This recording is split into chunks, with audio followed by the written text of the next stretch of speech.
Hey friend, I'm Erin. Welcome to my channel. If we haven't met yet, I am a military spouse and a teacher turned photographer, and I love helping fellow Milspouse photographers build businesses that thrive despite frequent moves. I am back today with another episode in our series highlighting fellow Milspouse photographers, and I'm joined today by Sarah Peterson, who I am so excited to chat with. Sarah, welcome. Thank you for joining me today. You for having me. Yes. So I am super excited to chat with you because you are one of the few photographers that I've actually gotten to meet in person a couple of times, which is so fun. So I already know you a little bit, but I would love to start with just like your normal Milspouse introduction. I'm sure you've been to a spouse event or two in your day. So give us your where you've been, where you're from, those kind of details. Okay, like the military spouse dating, how, when you're going into a new friend Yes, group and you're it's like, speed dating. quick, yes. So I'm Sarah Peterson. I am from Michigan, a small town called Dowagiac, and I've been married to my husband for a long time. We just celebrated our 20th anniversary. And he has been active duty for 22 years. And I have been a pro photographer for 12, almost 13 years. And we've lived all over the world. So we started in Pensacola, Florida. Okay. He's a helicopter pilot, and we've lived everywhere. So Yeah. Pensacola, Florida, Jacksonville, San Diego a couple times, Rhode Island, Naples, Italy, Yokosuka, Japan, Boston, and then we've recently just moved here about a year and a half, almost 2 years. Amazing. And we had just like our tiny little bit of overlap in DC, which I was glad we got to celebrate Yes, while we could. I'm so thankful that we had that connection. It was instrumental for me to get going on the photography business. So It's thank you. a lot to get started there. Uh, There is so much going on. And you've got a lot of experience running your business in different parts of the world. Did you find that DC was one of the hardest spots to kind of find your footing? uh, yes and no. I think the permits have been difficult to get a Sure. grasp on, but everywhere we've lived has been difficult. I'll be honest. I, I think each area has its perks and has its difficulties, and it's really just it just all depends. I think from a business standpoint, DC is highly concentrated with photographers, so it Hmm. was really hard to sink my teeth in and set myself apart. But in terms of overseas, Naples, Italy was hard. The driving, finding locations that are safe, and then really in Japan, that location it is difficult again finding locations, parking, and really what is appropriate in terms of taking pictures. You want to be respectful of shrines and Sure. um, stuff like that. So it's all just dependent, but specifically DC, it has been challenging. It's a lot. Well, It one of is. the things that I remember talking to you about when we first met for coffee that totally stood out to me as something I'd never heard of before is the idea of preschool photography, boutique preschool photography, I think is what you called it. I would love for you to just like lay it all out for us. Tell us how you got into that and what it's looked like for you.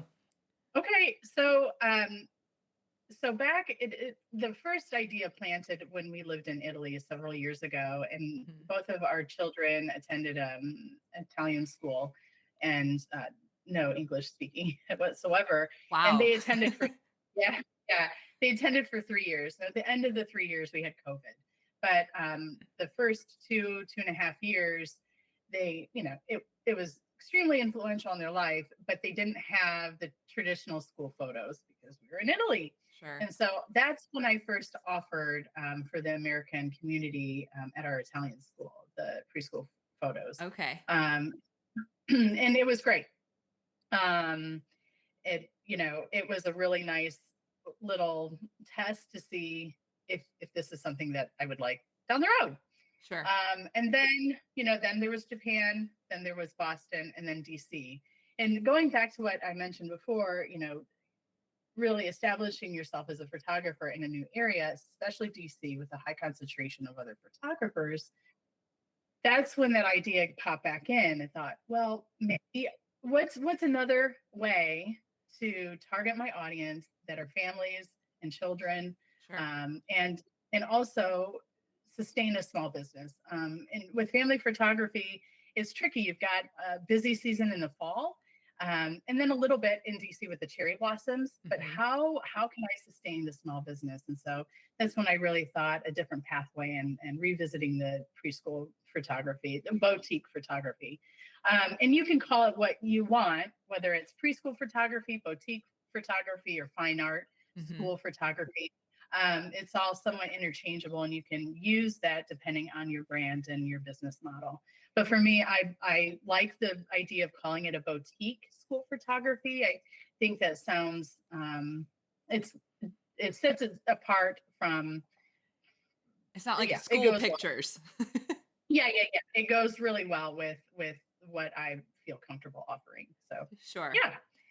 So what does that look like? so You contact the schools and set up through them?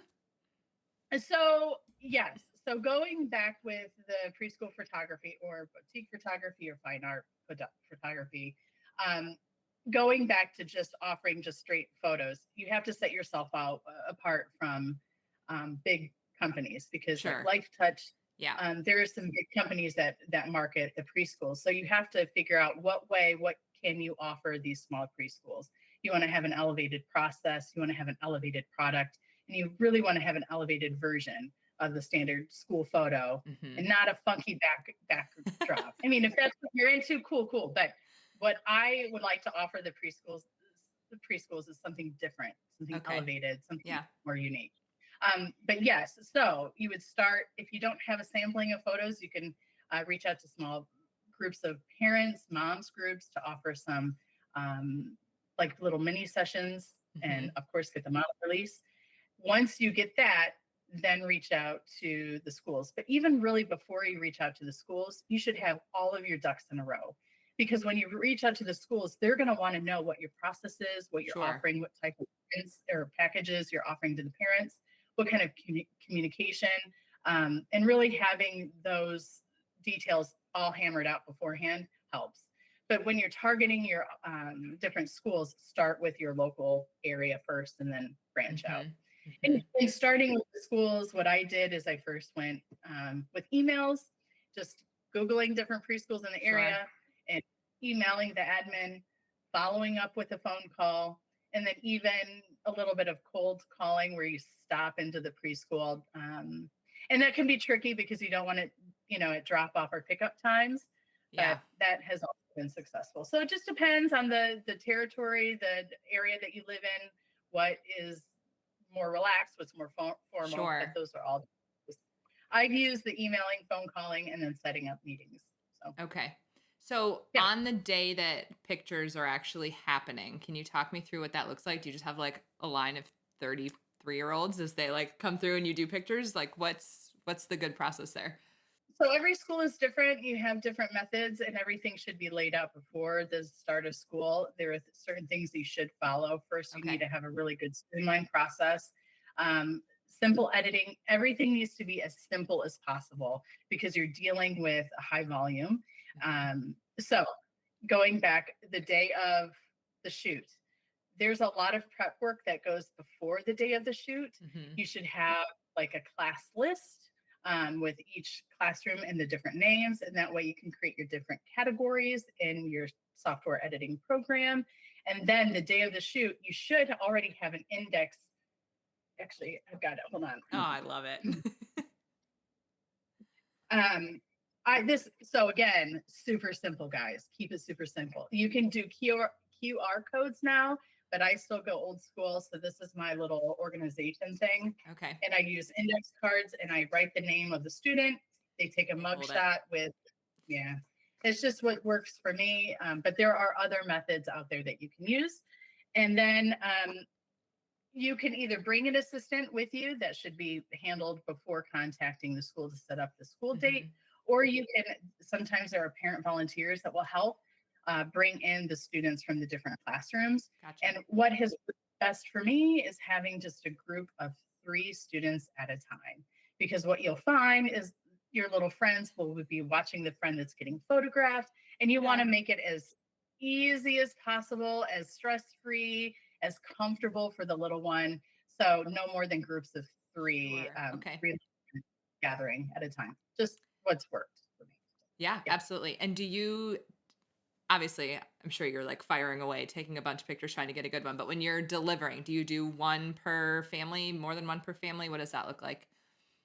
So for the school, no, I don't. And that's one of the reasons that sets you apart as, a boutique school or fine art school Hmm. photography is the product that I'm delivering is elevated where I'm giving them multiple options at the end of the day. So they will have an option of colored or even black and white if I have the time. And Okay. then they have the option of getting different packages and then going from there. Again, as simple as possible. But depending on the size of the school and what you agree upon with the school itself, I will. I tend to guarantee parents to choose between 5 to 7 images. Okay. But sometimes it's more than that. Sometimes it's a lot less. Sure. But my goal is to do 5 to 7 images. And I try to, if depending on the size of the school, you want to try, you want it enough to get them comfortable, the little one in front of you. But do have to keep moving quickly. But Right. it's part of the joy of finding that connection, putting them Totally. at ease, capturing their perfect little personality and moving on. Yes.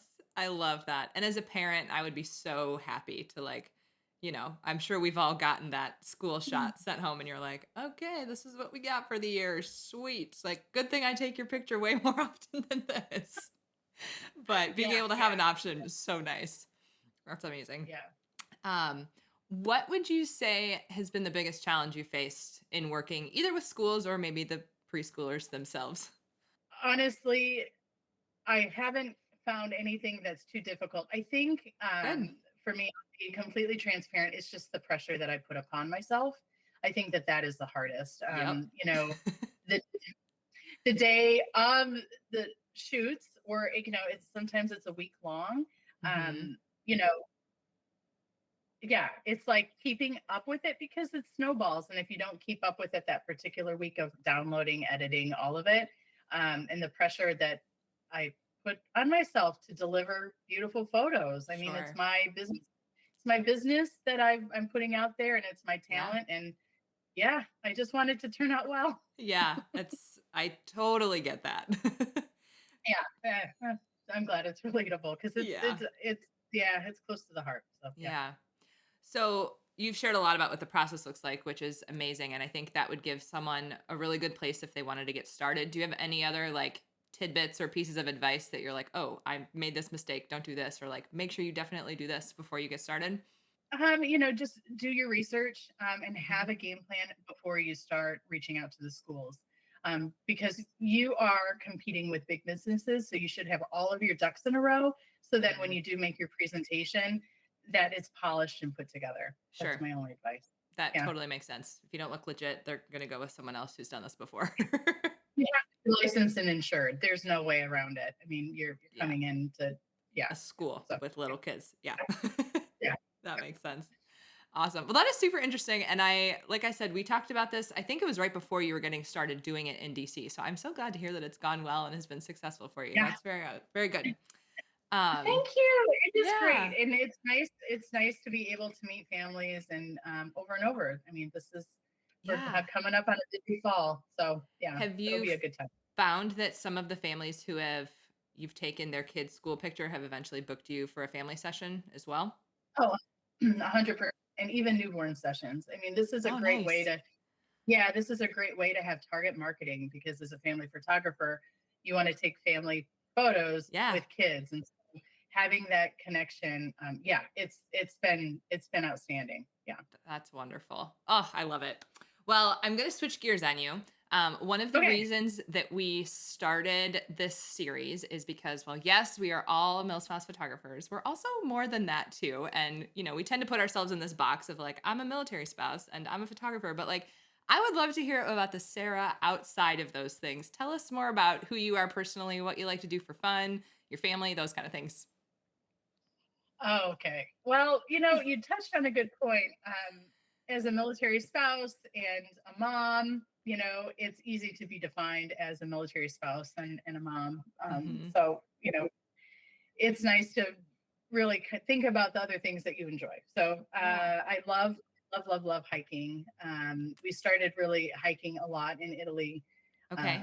and just been something that we love to do as a family. Get an Airbnb and hike around. So that's my number one thing that I look forward to. And like you've mentioned in your newsletter about reading, I am starting to read more. Love Um, it. yes, it's a great way to de-stress and just think about something else. And so Yeah. that's another thing that I've recently got into. So yeah, That's yeah. fun. When you talk about hiking, I'm interested. Have you found many good places to go in the DC area? No, well, yes and no, but we're really hoping, there's Shenandoah Valley, which is Yeah. beautiful. We're really hoping to explore West Virginia a little bit Okay. more this fall and Yeah. find some good national parks, state parks. Yeah, Yes. yeah. So our first assignment after we got married was in Montana, and so we did all of the outdoorsy things, hiking, camping, all the things there. And then when we moved to New Mexico, the sandias were in our backyard. It was like less than a mile to the closest trailhead. So again, and those were the COVID years, so we like really spent a ton of time outside then. And Um, so transitioning to DC, yeah, we were like, what do we do here? Like there isn't the same vibe, which there's lots of fun things to do in DC, but hiking was for no longer sure, at the for top of sure. the list. Yeah, yeah. Well, in DC, we've got the museums and we've taken advantage. When we lived in Boston, similar to your story, we lived right next to a nature preserve that had beautiful trails too. So Okay. having that trailhead home was great. Kids get home from school, throw on our hiking boots, and let's go check Yeah, stuff out. So burn some yeah, energy. yeah, That's absolutely. awesome.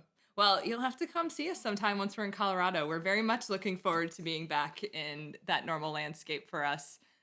Should be lots of good Oh, stuff for us to do I out love. there.